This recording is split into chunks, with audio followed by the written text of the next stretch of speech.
नमस्कार मंडळी, कशा आहात तुम्ही? तर आज काय मी रेसिपी सांगणार नाही आहे. रेसिपी आज तुम्हीच बघा काय आहे ती आणि कशी झाली ती पण सांगा. तर मंडळी, आज मला बोलायचं आहे कमेंटविषयी. तर मला फारशा काय कमेंट वाईट येत नाही आहे. एक दोन कमेंट सोडून ना मला सर्व कमेंट खूप छान येतात, तर त्यांना मनापासून खूप खूप धन्यवाद.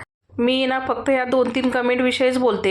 मला त्यांना सांगायचं आहे, तुम्ही जर तुमच्या घरामध्ये जर असं वागत असताल तेव्हाच तुम्ही दुसऱ्याला पण त्या नजरेने बघता, म्हणून तुम्हाला अशा कमेंट करायला सुचतं का?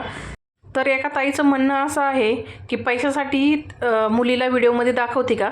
मला त्या ताईला सांगायचं आहे, माझा चॅनल आहे, माझ्या चॅनलमध्ये मी माझ्या घरच्या सदस्यांना ज्यांना यावं वाटतं व्हिडिओमध्ये त्यांनाच दाखवत असते. जर तुम्हाला असं वाटत असेल तर मुलांना व्हिडिओमध्ये दाखवून पैसे भेटत असतील तर 1-2 चॅनल तुम्ही पण खोला आणि तुमची पण मुलं त्याच्यामध्ये दाखवा, म्हणजे तुम्हाला पैसे भेटतील. कमेंट करताना नक्की विचार करून कमेंट करा. आपण आपले संस्कार दाखवतो एवढं मात्र खरं आहे. धन्यवाद.